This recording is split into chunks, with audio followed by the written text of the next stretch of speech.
City India news Telugu, ఇది చీకటి వెలుగు. ఎన్నో సమస్యలు ఎదుర్కోవాల్సి వస్తుంది.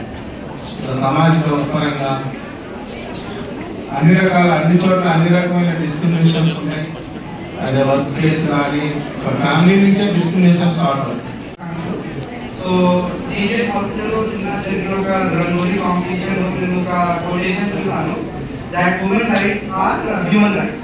సో ఈ ఒకటి line sums up the entire message. So ఈ women rights, equality and empowerment మనం కూడా సపోర్టివ్ గా ఉండాలి, మనం పర్సనల్ స్పేర్ లో as well as in professional sphere. Thank you. ఎంత ముఖ్యమైన పాత్ర సమాజంలో పోషిస్తారు, ఇంకా కూడా వివక్ష ఎట్లా కొనసాగుతుంది ఇంట్లో కానీ లేకపోతే ఉద్యోగంలో కానీ వర్క్ ప్లేస్లో కానీ ప్రతి చోట కూడా ఇంకా ఎందుకు కొనసాగుతుంది, ఇవన్నీ కూడా మనం మాట్లాడుకుంటున్నాం.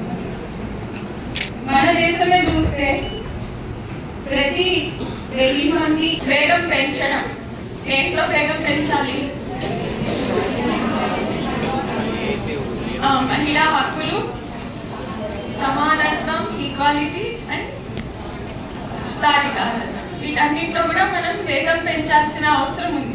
ఎందుకంటే నంబర్స్ పెరిగాయి, కొంతవరకు ఎడ్యుకేషన్ పెరిగింది, బయటికి వచ్చి పని చేసుకోవడం అనేది ఉంది, ఉద్యోగాలు చేస్తున్నారు, అన్నీ చేస్తున్నారు, చేయనిది ఏమీ లేదు. కానీ ఇంకా కూడా విమెన్ టెస్ట్ చేస్తున్నారు.